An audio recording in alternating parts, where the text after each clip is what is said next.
Nagaraj sir, முன்னாடி பேசிட்டு இருந்தோம், மத்தியில் நடக்கக்கூடிய நிதி ஆயோக் கூட்டத்தில் கூட கலந்து மாட்டேங்கிறாங்க, என்ன சிறப்பு திட்டம் அவங்க கேட்டாங்க அப்படிங்கிற கேள்வியை நீங்க முன் வச்சிருந்தீங்க. பிரியந்தர் என்ன சொல்றாருன்னா, வழக்கமாக இருக்கக்கூடிய திட்டங்களுக்கு போதிய நிதி ஒதுக்கப்படலை, அதிலே மாநில அரசு அதிகமாக ஒதுக்குறாங்க அப்படின்னு சொல்றாரு. அதே சமயத்துல மத்திய அரசு வழங்கக்கூடிய நிதியை மடைமாற்றம் செய்கிறார்கள் அப்படின்ற குற்றச்சாட்டை அமித்ஷா முன் வச்சிருக்காரு. நிறைய திட்டங்களுக்கு ஸ்டிக்கர் விட்டுறாங்க அப்படிங்கிறதையும் சொன்னாங்க. இன்னொன்னு 50% நிதி தராங்க அப்படிங்கிறதையும் முதல்வர் அவர்கள் சொன்னாங்க. மிக்க மகிழ்ச்சி. 50% தரன்னு முதல்வர் ஏத்துக்கிட்டாரே, அதுவே பெரிய சந்தோஷம். ஏன்னா நிதி தரல நிதி இல்லைன்னு சொன்னவங்க இப்போ அட்லீஸ்ட் 50% தராங்கன்னு சொல்லியிருக்கிறாங்க. அது ஒரு உடன்பாடு. ஜிஎஸ்டி வந்ததுக்கு அப்புறம் வர்ற வரியில 50% தமிழ்நாட்டுக்கு போகுது, 50% மத்திய அரசுக்கு போகுது. சரி, இன்னைக்கு ஜிஎஸ்டி இவ்வளவு அபரிதமான வளர்ச்சி பெறதுக்கு என்ன காரணம்னு யோசிச்சு பார்க்கணும்ல சார்.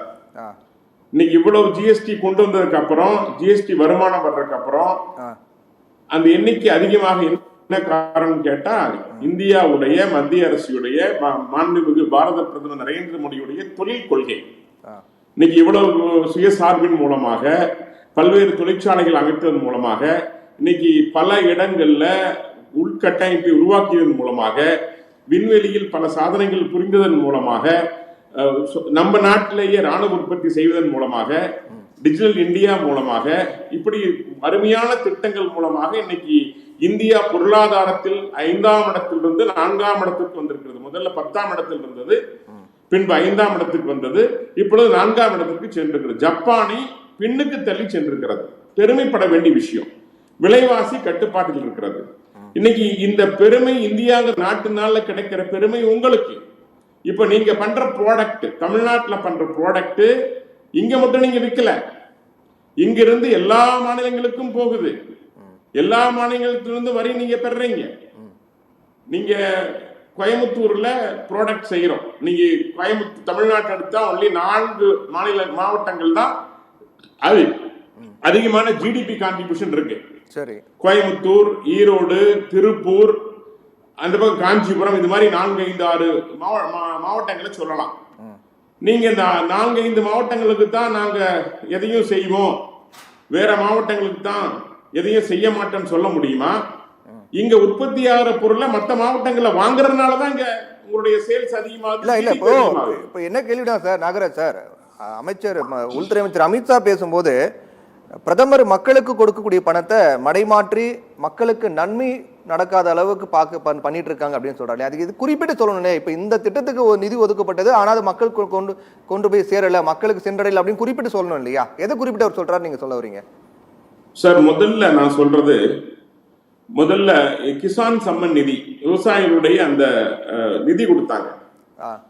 48 லட்சம் பேருக்கு கொடுக்கப்பட்டது ஆரம்பிக்கப்பட்ட பொழுது. சரி, இன்றைக்கு அது 21 லட்சமாக குறைந்திருக்கிறது. ஒழுங்கான பட்டா தர்றது இல்ல, ஒழுங்கான டாக்குமெண்ட் தர்றது இல்ல. ஏன்னா இந்த போர்ட்டல்ல ஏத்தது யாருன்னா தமிழ்நாடு அரசு அக்ரிகல்ச்சர் டிபார்ட்மெண்ட். இதுக்கெல்லாம் ஒழுங்கா வருவாய்த்துறை மூலமா பட்டா கொடுத்து இதெல்லாம் பண்ணணும். இதை பண்ணாத காரணத்தால 48 லட்சம் பேர்ல இருந்து இன்னைக்கு ஏறக்குறைய 21 லட்சம் பேராக குறைந்து விட்டார்கள்.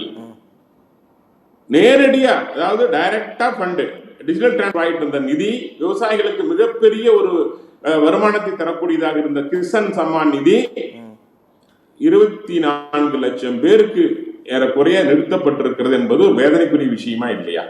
ஒன்று. இரண்டாவது விஷயம் சார், அவர்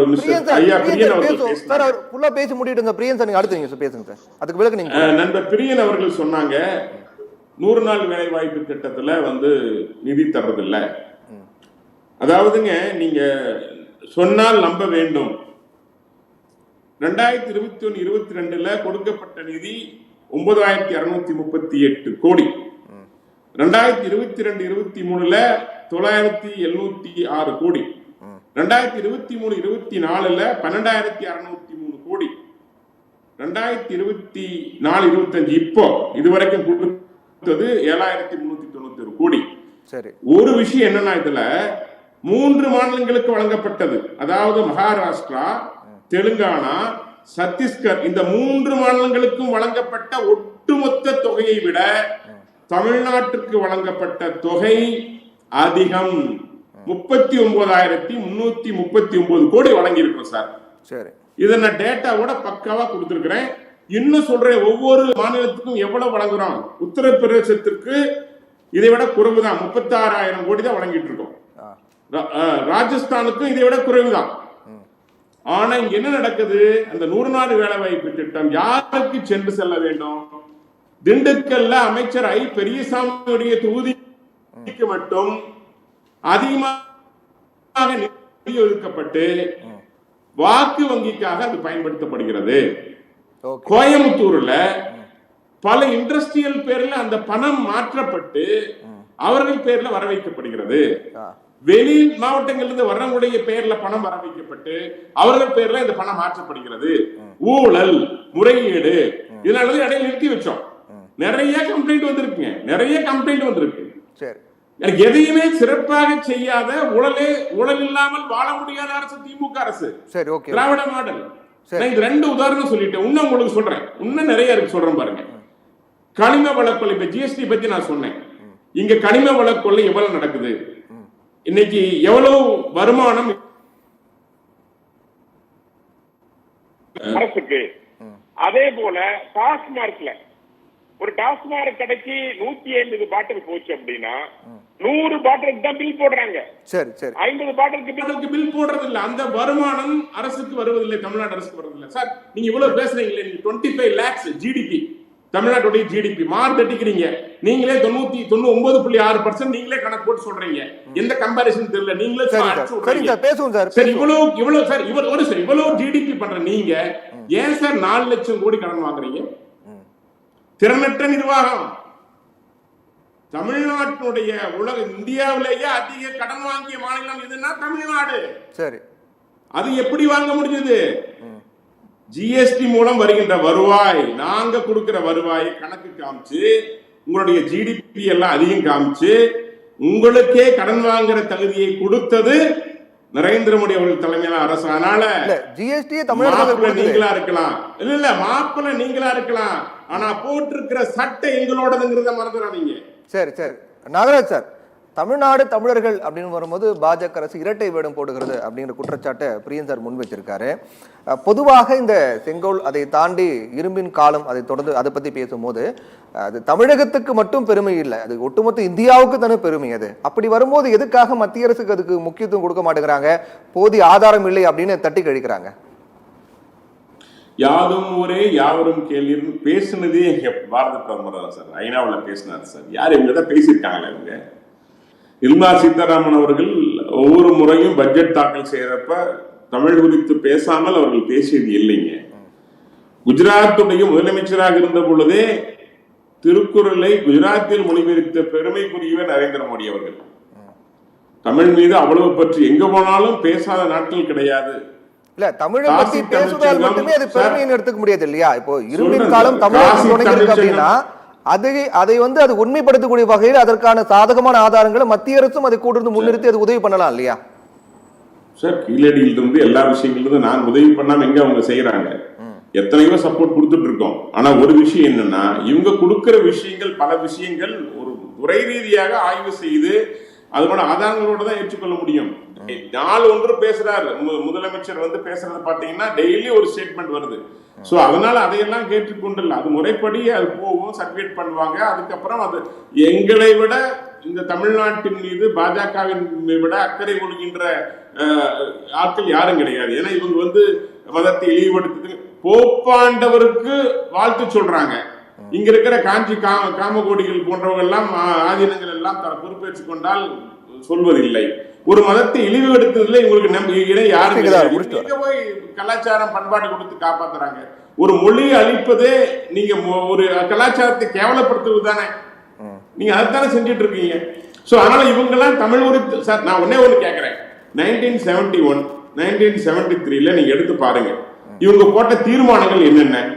கச்சத்தீவை மீட்போம், இவங்க அப்பா கருணாநிதி போட்டார்.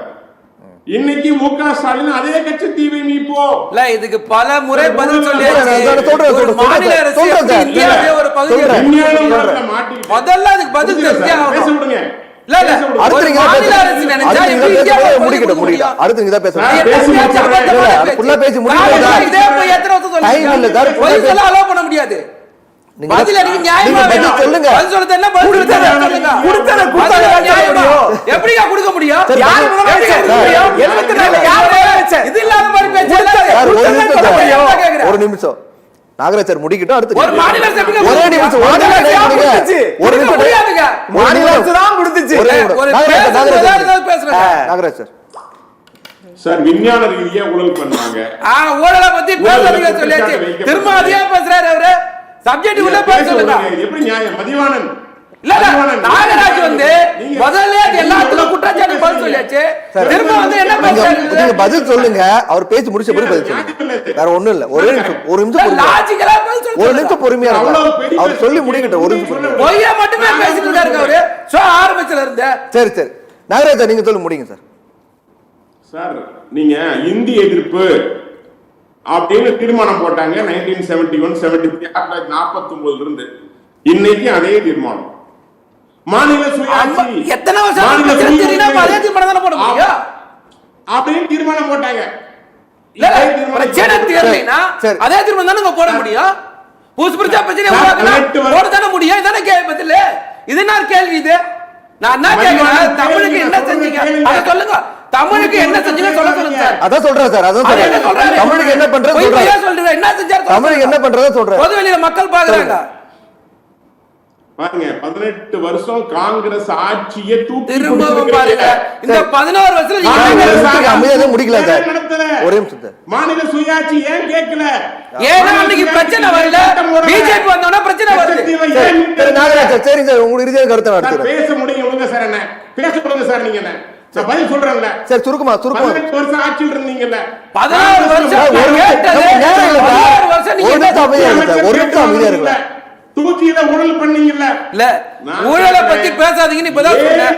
ஆதாரத்தோட சொன்னேன். ஒரு திரும்ப நிமிஷம் அமைதியா இருந்தீங்கன்னா பேசி நான் முடிச்சிருவாரு. கேட்டேன். அதுக்கப்புறம் பேசுங்க. எளிமையான கேளுங்க. 16 வருஷத்துல தமிழ்நாட்டுக்கும் தமிழுக்கு என்ன செஞ்சீங்கன்னு சொல்ல சொல்லுங்க. சார் சொல்லுவாரு, இப்ப சொல்லுவாரு. ஒரு நிமிஷம் இருங்க நாகராஜ் சார், சீக்கிரம் சுருக்கமா முடிங்க சார். மொழி, ஈனம், வடக்கு, தெற்கு, ஆரியம், திராவிடம். கடைசி வரைக்கும் நான் கேட்ட கேள்வி பதில் சொல்ல மாட்டேங்கிறீங்க சார்.